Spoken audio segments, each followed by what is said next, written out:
Do you have any idea what I can do to your career? One phone call! Ma'am, step back. Keep your hands to yourself. You'll be directing traffic at elementary schools. I am a Jake! October 14th, 2024. Downtown Providence, Rhode Island. Officer Marcus Rivera responds to a call about a traffic accident in the courthouse parking garage. A silver Lexus has rear-ended a parked city vehicle at extremely low speed, causing minor bumper damage but triggering security cameras and an automatic incident report. When Rivera arrives at 11:47 p.m., he finds the Lexus still running, driver's door open, and a woman in business attire standing beside the vehicle talking on her phone. She's 58-year-old Judge Patricia Whitmore, a Superior Court judge with 23 years on the bench and a reputation for harsh sentencing in DUI cases. She sees Rivera approaching and immediately ends her call, straightening her posture in a way that suggests she's preparing for confrontation rather than cooperation. Her first words are not an explanation or apology but a demand. "Do you know who I am? I'm Judge Whitmore. I sit on the bench in this building. I need this handled quietly." Rivera can smell alcohol on her breath from 6 feet away. Her eyes are glassy, her speech slightly slurred, and she's swaying just enough that he wonders if she's aware of it. This is a woman who has sentenced hundreds of people for the exact situation she's currently in, and she genuinely believes her title will make the rules bend in her direction. She has no idea that in the next 12 minutes, her career, her reputation, and her freedom are all about to be placed in handcuffs alongside her wrists. If you love watching entitled people discover that laws apply to everyone, hit that subscribe button right now because this is about to be a masterclass in consequences. Rivera keeps his voice professional and calm. "Ma'am, have you been drinking tonight?" Judge Whitmore's response is immediate and condescending. "Officer, I've had wine with dinner. That was hours ago. I'm perfectly fine to drive. I just misjudged the distance in this poorly lit garage. This is city property. I'll file the paperwork myself tomorrow. There's no need to make this into something it isn't." Rivera notices her keys are still in the ignition, the car still running. "Ma'am, I'm going to need you to turn off the vehicle and step away from it. Can I see your license and registration?" Whitmore doesn't move toward the car. She crosses her arms instead. "Officer, I don't think you understand the situation. I'm a Superior Court judge. I'm not some drunk college kid you pulled over on a Friday night. I know the law better than you do. And I'm telling you I'm fine." Rivera has been a patrol officer for 9 years. He's dealt with entitled drivers before, doctors, lawyers, local politicians, but a sitting judge actively invoking her position to avoid a DUI investigation is a new level of brazen. "Ma'am, your title doesn't exempt you from traffic laws. I need your license and registration. Now." Whitmore finally moves, but instead of complying, she pulls out her phone again. "I'm calling Chief Murphy. He's a personal friend. This is harassment." Rivera remains unmoved. "You're welcome to call anyone you want after we complete this traffic stop. Right now, I need to see your documents." Whitmore glares at him, then reaches into her car for her purse. Her movements are uncoordinated. She drops the purse, and its contents spill across the concrete: lipstick, a glasses case, breath mints, and a half-empty bottle of prescription pills. She bends to pick them up and nearly loses her balance. Rivera steps forward to help, but Whitmore waves him off aggressively. "Don't touch my belongings. I can manage." She gathers the items with trembling hands, finally retrieving her wallet and thrusting her license toward Rivera. "There. Are we done?" Rivera examines the license, then walks back to his patrol vehicle to run her information. While he's doing this, Whitmore leans against her Lexus, arms crossed, staring at him with visible contempt. Dispatch confirms the registration and checks for warrants. Clear. No wants, no warrants. As Rivera returns, Whitmore speaks before he can. "I've had 1 glass of wine. 1. With a full meal. 3 hours ago. I'm a 60-year-old woman, not a teenager chugging vodka. This is absurd." Rivera positions himself at a safe conversational distance. "Ma'am, I can smell alcohol on you. Your movements are uncoordinated. And you just rear-ended a parked vehicle in an empty garage. I need you to perform some field sobriety tests. Whitmore laughs, sharp and bitter. Field sobriety tests. You want me, a superior court judge, to stand in a parking garage and perform tricks for you like a trained SEAL? Absolutely not. Rivera keeps his tone even. Ma'am, these aren't tricks. They're standardized tests designed to assess impairment. If you refuse, I can charge you with refusal, which carries the same penalties as a DUI conviction. Whitmore's expression hardens. You're threatening me. Rivera shakes his head. I'm explaining the law. The same law you enforce from the bench. Whitmore takes a step forward, jabbing her finger toward Rivera's chest but stopping just short of contact. Listen carefully, officer. I've presided over more DUI cases than you've written tickets. I know exactly what you're trying to do. You're looking for probable cause to arrest me so you can make a name for yourself. Arresting a judge would look great on your record, wouldn't it? Rivera doesn't take the bait. Ma'am, step back. And keep your hands to yourself. Whitmore doesn't step back. Do you have any idea what I can do to your career? One phone call and you'll be directing traffic at elementary schools for the rest of your life. Rivera's patience is thinning, but his professionalism holds. Ma'am, threatening a police officer is not going to help your situation. Step back and comply with the field sobriety tests or I will place you under arrest right now. Whitmore finally steps back, but her defiance doesn't fade. Fine. Let's get this over with. I'll pass your little tests and then I'm going home.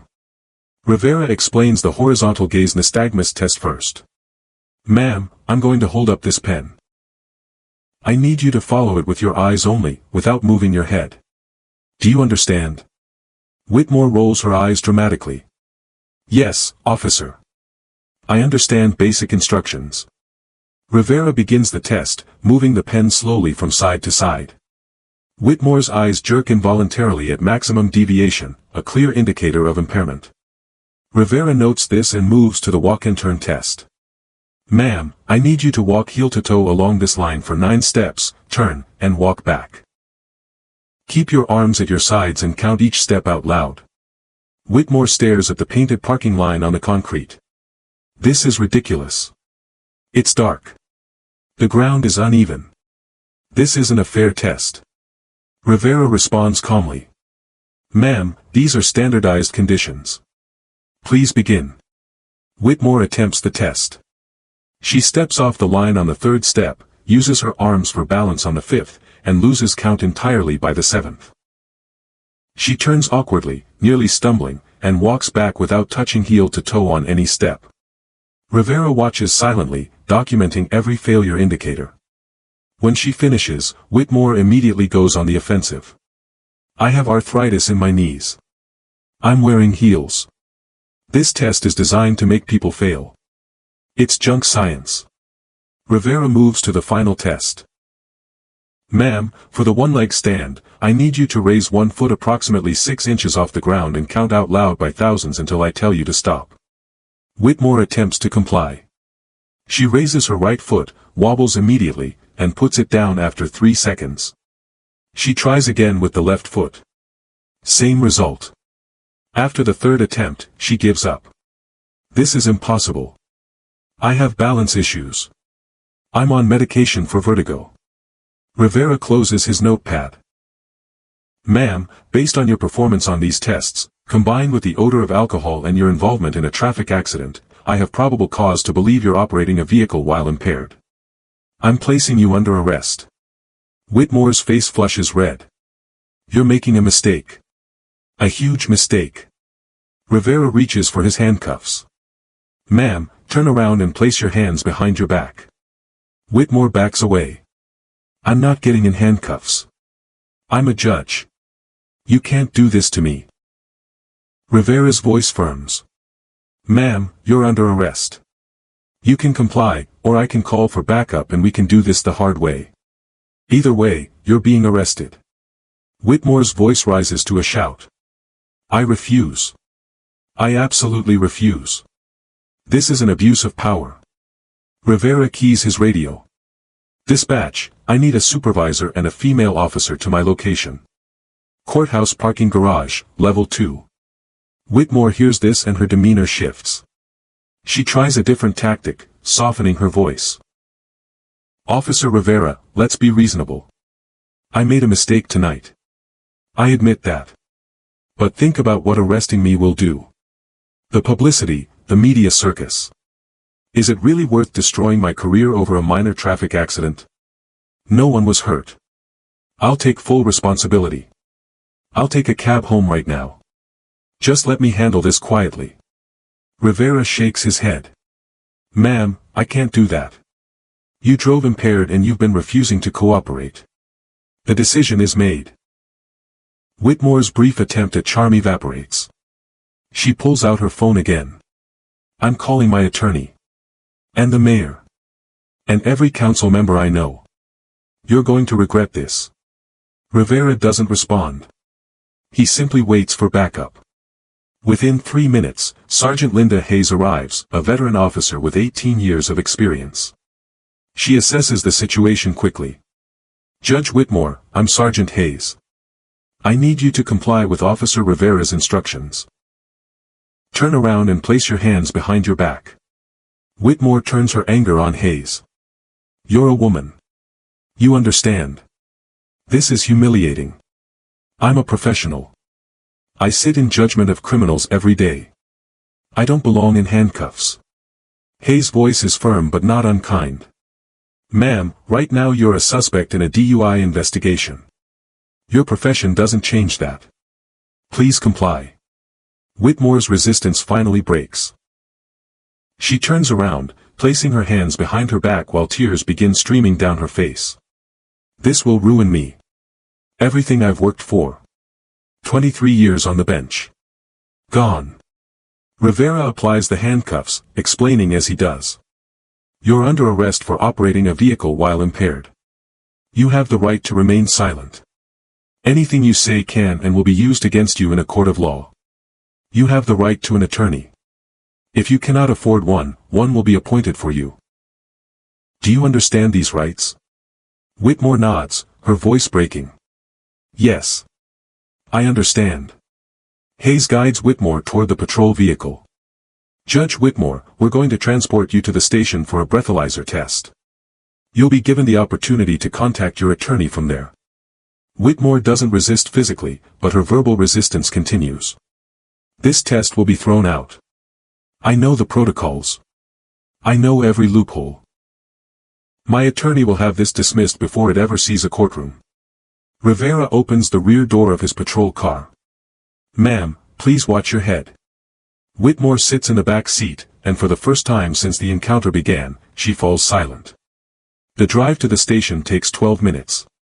Rivera glances in the rearview mirror occasionally. Whitmore is staring out the window, tears still flowing, her professional mask completely shattered. At the station, she's escorted to the breathalyzer room. The certified operator, Officer Dennis Cole, explains the process. Ma'am, I'm going to ask you to blow into this device until I tell you to stop. The machine will measure your blood alcohol content. Do you understand? Whitmore wipes her eyes. I understand. And I'm invoking my right to refuse. Cole exchanges a glance with Rivera. Ma'am, refusal to submit to a breathalyzer in Rhode Island results in automatic license suspension and can be used as evidence of consciousness of guilt in court. Are you sure you want to refuse? Whitmore's voice is steady now, the shock giving way to calculated legal thinking. I'm refusing. I know my rights. Cole documents the refusal. All right. Refusal noted. Rivera steps forward. Ma'am, you'll now be processed for booking. We'll take your photograph, fingerprints, and personal property will be inventoried. Whitmore closes her eyes. I can't believe this is happening. The booking process is methodical and humiliating. Whitmore's designer watch, her pearl earrings, and her wedding ring are placed in a plastic bag.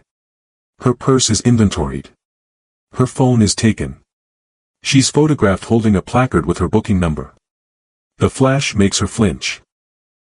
Her fingerprints are taken, the ink staining her perfectly manicured nails. She's placed in a holding cell with 2 other women. One recognizes her immediately. Hey, aren't you that judge? The one from the domestic violence court? Whitmore doesn't respond. She sits on the metal bench and stares at the floor. The other woman persists. My cousin got sentenced by you. 2 years for his third DUI. And now you're in here for the same thing. That's wild. Whitmore finally speaks, her voice barely above a whisper. I haven't been convicted of anything. The woman laughs. Not yet. But you will be. You know how this works. You've done it to enough people. After 2 hours, a guard calls her name. Whitmore, Patricia. Your bail has been posted. Whitmore stands, relief washing over her face. She's escorted to the lobby where her husband, retired attorney Gerald Whitmore, waits with a stony expression. They don't speak until they're in his car. Gerald breaks the silence. The firm is sending Marcus Riley. He's the best DUI defense attorney in the state. Whitmore stares out the window. It won't matter. The media will destroy me before we even get to trial. Gerald's voice is cold. You did this to yourself, Patricia. 23 years. 23 years of being the toughest judge in the state on drunk drivers. And you get behind the wheel after drinking. What were you thinking? Whitmore's tears return. I wasn't thinking. I just wanted to go home. Gerald pulls into their driveway. Well, congratulations. You made it home. Now we get to watch your career burn down on the evening news. The next morning, the story breaks. Local judge arrested for DUI in courthouse parking garage. The Bodycam footage, obtained through a public records request, goes viral within hours. Over 500,000 views by noon. The comments section is merciless. Users pull up her sentencing record, highlighting cases where she showed zero leniency to DUI defendants. A college student who blew a .09 and got 30 days in jail. A single mother who lost her license for a year after her first offense. A construction worker she sentenced to mandatory alcohol counseling and 200 hours of community service. The phrase "Do you know who I am" becomes an instant meme. Social media accounts create parody videos, remixing her words with clips from courtroom proceedings she presided over. Her LinkedIn is flooded with scathing messages. Legal blogs dissect her case, analyzing whether her refusal to take the breathalyzer was strategically smart or arrogantly stupid. By the third day, the Rhode Island Supreme Court's Judicial Conduct Board announces an investigation.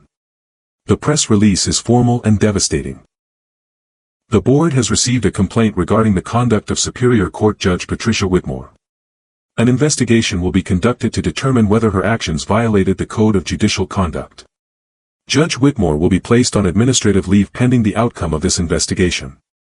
Whitmore reads the statement in her home office, her hands shaking. Administrative leave. In 23 years, she's never been disciplined. Never even received a complaint. And now she's suspended, publicly, while the state decides whether she's fit to remain a judge. Her attorney, Marcus Riley, arrives that afternoon. He's a sharp-dressed man in his 50s with a reputation for winning impossible cases. His expression is serious. Patricia, we need to talk strategy. The prosecution is going to come at you hard. The refusal to take the breathalyzer is a problem. It looks like you were hiding something. Whitmore's voice is defensive. I refused because I know how unreliable those machines are. I've thrown out breathalyzer results in my own courtroom. Riley shakes his head. That's not going to play well. You're a judge who refused the same test you've upheld as reliable in hundreds of cases. That's hypocrisy, and a prosecutor will hammer that point. Whitmore stands and paces. What are our options? Riley pulls out a notepad. Option 1, we fight. We challenge the stop, the tests, everything. We argue the officer lacked probable cause. We put his training and procedures under a microscope. But that's risky. The Bodycam footage is damning. You invoked your position multiple times. You refused to cooperate. A jury isn't going to be sympathetic. Whitmore stops pacing. What's option 2? Riley's voice is measured. We negotiate a plea. You plead to reckless driving. No DUI conviction. Probation, community service, alcohol counseling. You avoid jail. But you'd have to resign from the bench. The Judicial Conduct Board won't let you keep your position even with a lesser charge. Whitmore sits heavily. Resign. After 23 years. Riley meets her eyes. Patricia, if you go to trial and lose, you're facing a DUI conviction, possible jail time, and disbarment. You'd lose your pension, your law license, everything. A negotiated resignation lets you leave with some dignity intact. Whitmore's voice cracks. There's no dignity in this. Riley doesn't disagree. No. There isn't. But there's survival. And right now, that's the best we can hope for. Over the next 2 weeks, Riley negotiates with the prosecutor's office. The deal is straightforward and brutal. Whitmore will plead guilty to reckless driving. She'll serve 2 years of probation, complete 100 hours of community service, and attend mandatory alcohol counseling. In exchange, the DUI charge will be dropped. She will also submit her resignation to the Rhode Island Supreme Court, effective immediately, and agree never to seek judicial appointment again. Whitmore reads the plea agreement in silence. Her hands tremble as she signs. The hearing is scheduled for November 8, less than a month after her arrest.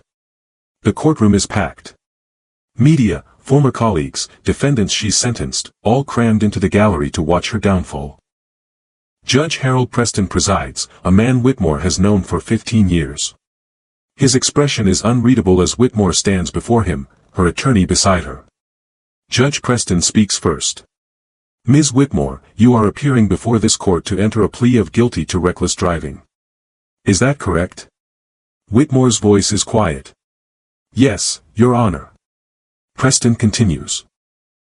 Do you understand that by entering this plea, you are waiving your right to a trial and accepting the terms of the plea agreement as outlined? Whitmore nods. I understand. Preston looks down at the paperwork. Ms. Whitmore, you and I have worked in this courthouse for many years. I've watched you preside over countless cases. You've been known for your strict adherence to the law and your firm hand in sentencing. That's what makes this case so particularly troubling.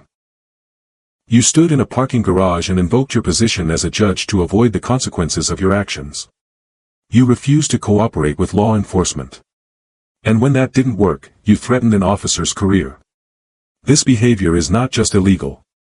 It's a betrayal of the oath you took when you became a judge. Whitmore stands silently, tears streaming down her face. Preston's voice hardens. The court accepts your plea of guilty to reckless driving. You are sentenced to 2 years of probation, 100 hours of community service, and mandatory alcohol counseling. Additionally, your resignation from the bench is accepted, effective immediately. This court has no tolerance for those who believe they are above the law, especially those who are sworn to uphold it. Whitmore's voice is barely audible. Yes, Your Honor. Preston looks at her for a long moment. Ms. Whitmore, you had a distinguished career. You helped many victims of domestic violence find justice. But you've tarnished that legacy in a single night of poor judgment. I hope you use this experience to reflect on the privilege you abused and the trust you violated. Court is adjourned. The gavel comes down with a sharp crack that echoes through the silent courtroom. Whitmore walks out of the courthouse for the last time as a judge. Reporters swarm, shouting questions. Judge Whitmore, do you have any statement for the people you sentenced for DUI? Do you regret invoking your position during the arrest? Will you appeal the Judicial Conduct Board's decision? Whitmore keeps her head down, her attorney guiding her through the crowd. No comment. We have no comment at this time. In the car, Whitmore finally breaks down completely. 23 years. Gone. Riley drives in silence, letting her process the grief. After several minutes, he speaks. Patricia, you need to think about what comes next. You're not going to practice law again. Your license will be suspended. You need to find a new path. Whitmore wipes her eyes. What path? I'm a 58-year-old disgraced judge. Who's going to hire me? Riley doesn't have an answer. The community service assignment comes 3 weeks later. Whitmore is ordered to complete her hours at a DUI victim support center, a non-profit that helps families affected by drunk driving crashes. The irony is not lost on anyone. On her first day, Whitmore meets the center's director, a woman named Angela Torres whose husband was killed by a drunk driver 7 years earlier. Angela shakes Whitmore's hand, her expression neutral. Ms. Whitmore, welcome. You'll be helping us with administrative work, answering phones, filing paperwork. Whitmore nods. I understand. Angela's voice is calm but pointed. I'm going to be honest with you. When I heard you were assigned here, I wasn't happy. I remember your case. I remember you telling that officer you were above the law. And I think about all the families you could have helped from the bench if you'd taken DUI cases as seriously as you should have. Whitmore meets her eyes. I did take them seriously. Angela shakes her head. If you had, you never would have gotten behind the wheel that night. Over the following months, Whitmore works at the center, answering calls from grieving families, filing impact statements, organizing awareness events. She hears stories that haunt her. A mother whose teenage daughter was killed by a repeat DUI offender. A father who lost his son and his wife in the same crash. A grandmother raising her grandchildren because their parents died in a drunk driving accident. Each story is a mirror reflecting what could have happened if Officer Rivera had let her drive away that night. 6 months into her community service, Whitmore is assigned to help organize a victim impact panel where DUI offenders hear directly from those affected by drunk driving. She sits in the back of the room as Angela introduces the speakers. The first is a woman in her 30s whose best friend was killed by a drunk driver on prom night. The second is a man in a wheelchair, paralyzed from the waist down after being hit by an impaired driver who ran a red light. The third speaker is a teenage girl whose father is serving 15 years for vehicular homicide while driving drunk. Each story is more devastating than the last. After the panel, Whitmore approaches Angela. I'd like to speak at the next one. Angela looks surprised. Why? Whitmore takes a breath. Because I want people to understand that it's not just reckless kids or chronic alcoholics who drive drunk. It's people like me. People who should know better. People who think they're the exception. Angela studies her face for a long moment. All right. I'll put you on the schedule. 1 month later, Whitmore stands in front of 40 DUI offenders, her voice shaking. My name is Patricia Whitmore. I was a Superior Court judge for 23 years. I sentenced hundreds of people for DUI. I gave speeches about the dangers of impaired driving. I showed no leniency to repeat offenders. And then one night, I got behind the wheel after drinking wine at a work event. She describes the arrest, the humiliation, the loss of her career. She doesn't spare herself any details. And the worst part is, I still believed I was different. Even as I was being arrested, I was telling myself it wasn't that bad. I'd only had 1 glass. I was fine to drive. It wasn't until I started working at this center, until I heard the stories of real victims, that I understood how close I came to destroying lives. The room is silent. Whitmore continues. If you take anything from my story, let it be this. You're not the exception. I wasn't. No one is. The next time you think about driving after drinking, remember that every drunk driver believes they're fine right up until the moment they're not. And by then, it's too late. Whitmore completes her community service and her probation without further incident. Her law license is suspended indefinitely. She's not allowed to practice law or seek judicial appointment. Her career in the legal system is over. She takes a job at a legal aid nonprofit, doing administrative work and helping low-income clients navigate the court system. It's a fraction of the salary she once earned, and the work lacks the prestige she spent decades building. But it's honest work, and for the first time in her life, Whitmore isn't in a position of power over anyone. One afternoon, she's helping a young woman file paperwork for a protective order against an abusive partner. The woman recognizes her. Aren't you Judge Whitmore?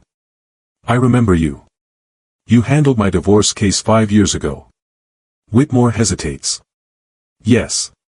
That was me. The woman's expression is complicated, somewhere between gratitude and confusion. You were tough. Really tough. But you helped me get custody of my kids when my ex was dangerous. What happened to you? Why aren't you a judge anymore? Whitmore considers lying, deflecting, but she decides on honesty. I made a serious mistake. I drove drunk and got arrested. I lost my position because of it. The woman nods slowly.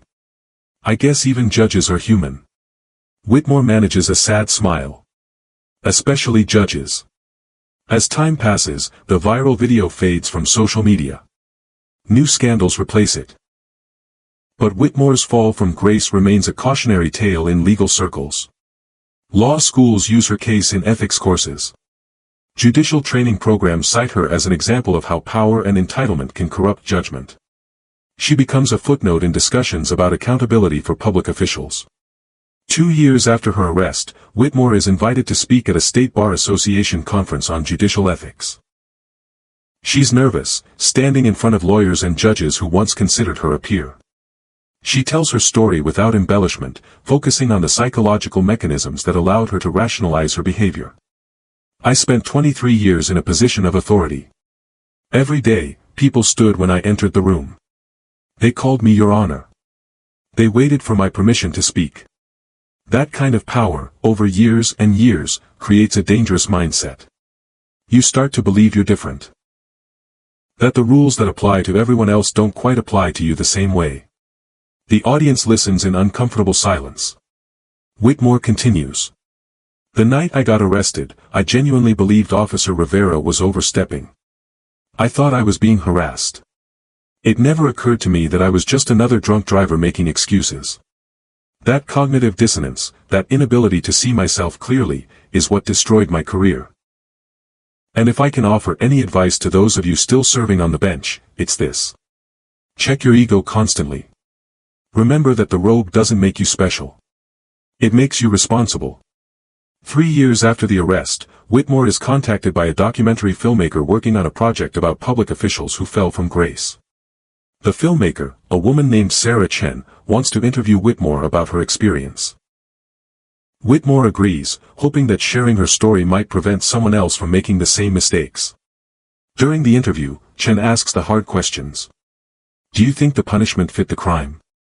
Whitmore doesn't hesitate. Yes. I abused my position. I threatened an officer. I refused to cooperate. And most importantly, I drove impaired. If I'd been anyone else, I would have sentenced that person harshly. The fact that I was a judge made it worse, not better. Chen presses further. Do you think you would have been treated differently if you weren't a judge? If you were just a regular person? Whitmore considers this. Honestly, I think I would have been treated better. Officer Rivera and his colleagues were under enormous pressure because of who I was.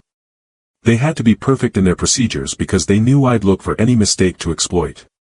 If I'd been a regular person, they might have been more lenient. They might have let me call a cab and go home. But because I was a judge, because I invoked my title and threatened them, they had no choice but to follow the letter of the law. Chen's final question is the hardest. If you could go back to that night, what would you do differently? Whitmore's answer is immediate. I would have called a cab. Or stayed at the office. Or asked a colleague for a ride. Any of those options would have been better than what I chose. But more than that, I would have approached the officer with humility instead of arrogance. I would have cooperated instead of resisted. And I would have accepted responsibility instead of making excuses. The documentary airs 6 months later. It's titled The Fall, and Whitmore's segment becomes one of the most discussed portions. Viewers are split. Some see her as a tragic figure brought down by a single mistake. Others see her as a hypocrite who got exactly what she deserved. Whitmore doesn't read the online discussions. She's learned that public opinion is fickle and often cruel. Instead, she focuses on the work she's doing now, helping people navigate a legal system she once dominated but now understands from the other side. For years after her arrest, Whitmore is approached by a publisher interested in her writing a book about her experience. The proposed title is Above the Law, A Judge's Fall from Grace and Path to Redemption. Whitmore is hesitant. I'm not sure I've redeemed myself. The publisher, a woman named Rachel Moore, is persistent. Patricia, redemption isn't about erasing what you did. It's about learning from it and helping others learn too. Your story has value precisely because you were in a position of power and you abused it. People need to hear that. Whitmore spends 8 months writing the book. It's a painful process, forcing her to relive every moment of that night and the years that followed. She writes about her childhood, her rise through the legal ranks, her years on the bench, and the gradual accumulation of ego that made her believe she was untouchable. She writes about the arrest in excruciating detail, not sparing herself any of the humiliating moments. She includes transcripts of her conversation with Officer Rivera, her refusal to cooperate, her threats, her tears. She writes about the booking process, the holding cell, the realization that she destroyed everything she'd built. The final chapters focus on her community service, the victim impact panels, the families she met who were affected by drunk driving. She writes about the young woman who lost her best friend on prom night. The man in the wheelchair. The teenage girl whose father is in prison. She writes about how each story changed her understanding of what she'd almost done. The book is published in March of 2028, almost 4 years after her arrest. Reviews are mixed. Some praise her honesty and vulnerability. Others criticize her as opportunistic, profiting from her own misconduct. Legal ethics professors assign it in their courses. Victim advocacy groups use it in awareness campaigns. And slowly, Whitmore begins receiving letters from readers. Some are angry, accusing her of trying to rehabilitate her image. But others are different. A man writes to thank her for convincing him not to drive after drinking at a wedding. A woman writes about how the book helped her understand her own struggles with alcoholism. A defense attorney writes about how he now approaches DUI cases with more nuance, understanding that his clients are human beings who made terrible decisions, not monsters. 5 years after her arrest, Whitmore is invited to speak at a MAD, Mothers Against Drunk Driving, conference. She stands before hundreds of people whose lives have been shattered by drunk drivers. She knows that many in the audience resent her presence. She's not a victim. She's a perpetrator who happened to get caught before she hurt anyone. Her speech is brief and focused. I don't expect your forgiveness. I don't deserve it. I'm here because I want you to know that people like me, educated, professional, respected people, were the ones driving drunk too. And we're just as dangerous as anyone else. Maybe more so, because we're convinced we're the exception. She describes her work at the Victim Support Center and the impact it had on her understanding of drunk driving. She talks about the families she met and the stories that haunt her. She ends with a direct plea. If my story can prevent even one person from getting behind the wheel while impaired, then maybe, just maybe, some good can come from the worst decision I ever made. The response is subdued. A few people approach her afterward to thank her for speaking. Others leave without acknowledging her. But one woman, whose daughter was killed by a drunk driver 3 years earlier, stops in front of Whitmore. My daughter was 19. She was driving home from her job at a bookstore when a drunk driver ran a red light and hit her car. She died at the scene. Whitmore feels tears forming. I'm so sorry. The woman's voice is steady but filled with pain. You're lucky, Ms. Whitmore. You got arrested before you killed someone. My daughter's killer didn't. He was caught 4 times before the night he killed her. And each time, he got a slap on the wrist. Whitmore doesn't know what to say. The woman continues.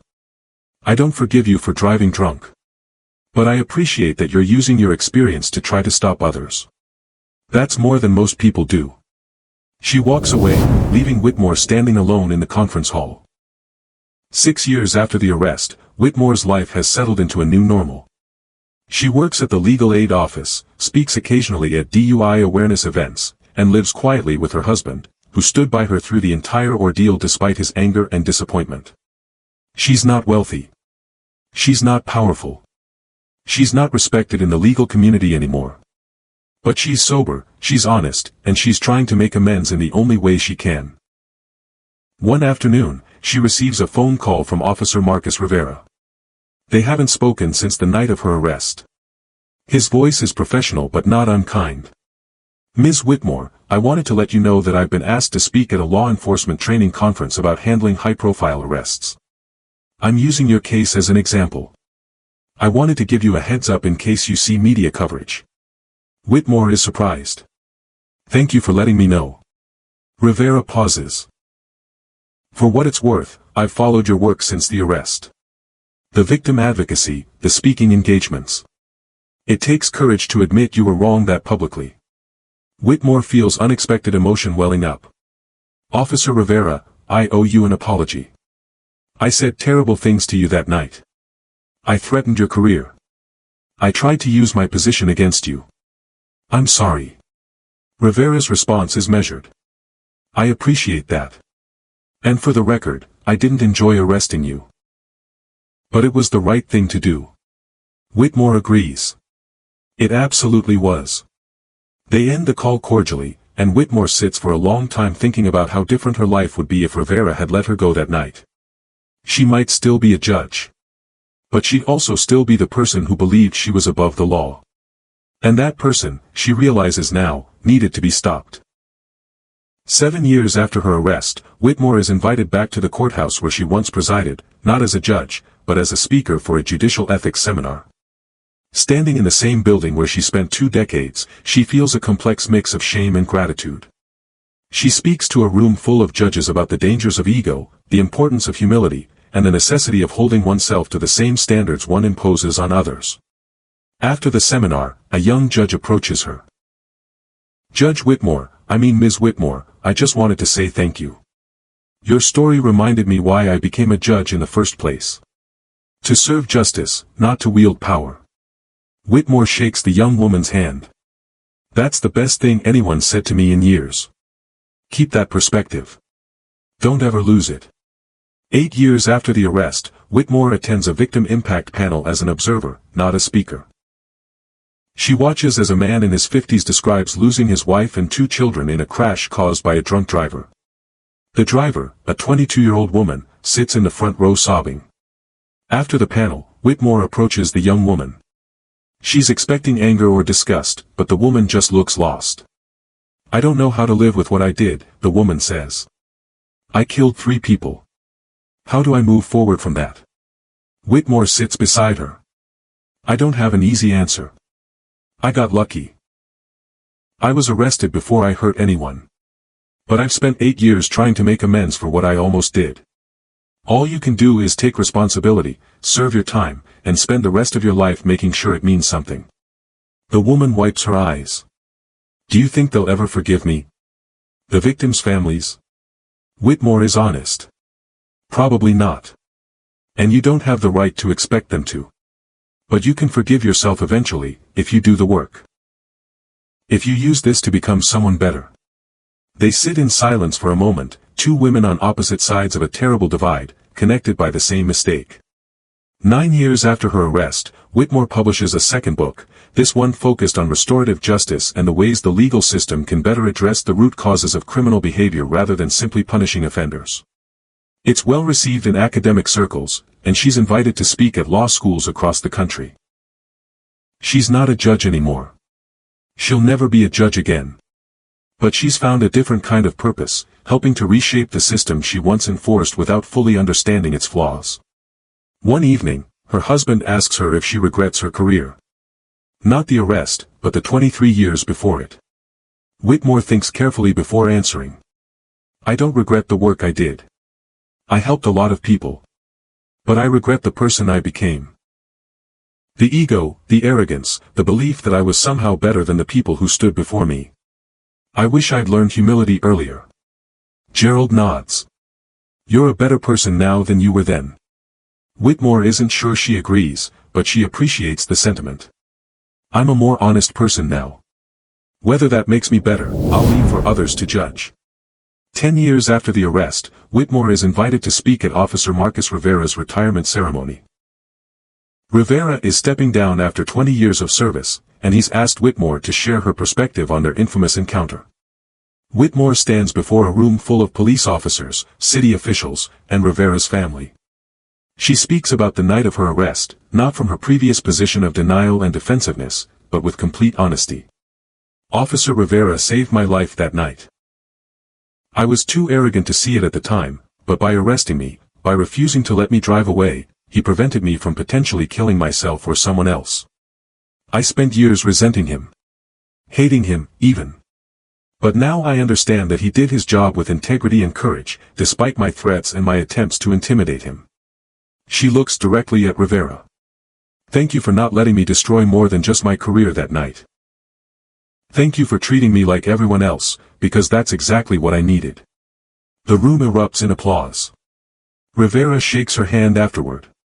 You've come a long way, Ms. Whitmore. Whitmore smiles.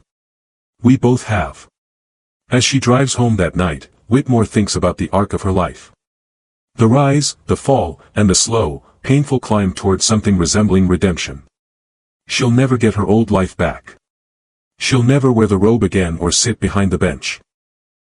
But she's built something new, something smaller and less prestigious but more meaningful.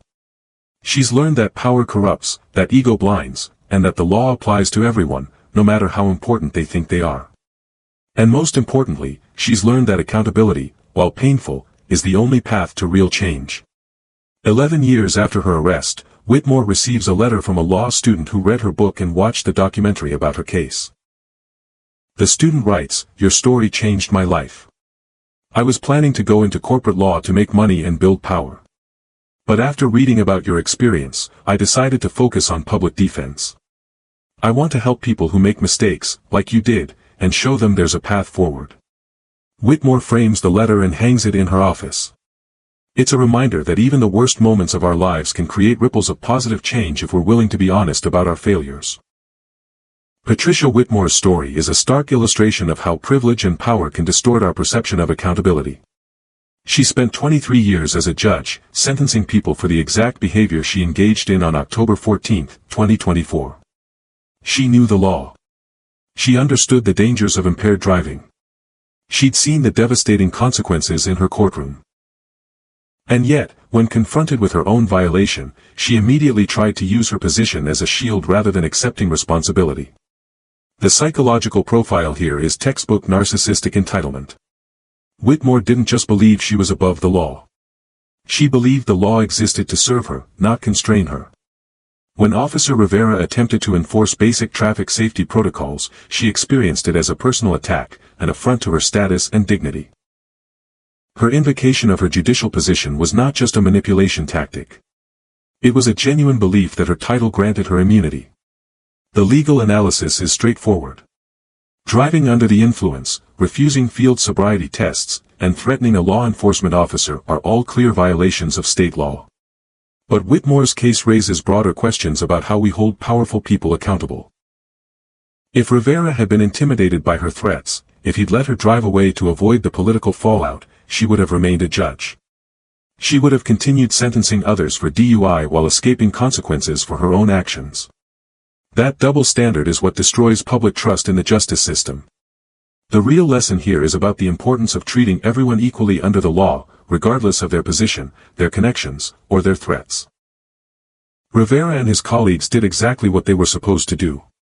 They investigated a traffic accident, recognized signs of impairment, and made an arrest based on probable cause. They didn't give Whitmore special treatment. They didn't let her title influence their decision. And by refusing to bend, they upheld the principle that no one is above the law. Whitmore's eventual transformation, her community service, her speaking engagements, her advocacy work, these represent a form of restorative justice. She can't undo what she did. She can't reclaim her position. But she can use her experience to prevent others from making the same mistakes. Whether that constitutes redemption is a question each person must answer for themselves. But it's more than most people in her position ever attempt. Could Patricia Whitmore have avoided this entire catastrophe? Absolutely. All she had to do was make one different choice. Call a cab, ask a colleague for a ride, or simply stay at the office until she sobered up. Instead, she chose to drive. And when caught, she chose to fight rather than comply. Those choices cost her everything. But they also created an opportunity for growth, for honesty, and for a different kind of contribution to society. Sometimes the most powerful lessons come from our greatest failures. The question is whether we're willing to learn them. Let me know your thoughts in the comment. Do remember to hit the subscribe button, like and share this story, and I'll see you in the next one.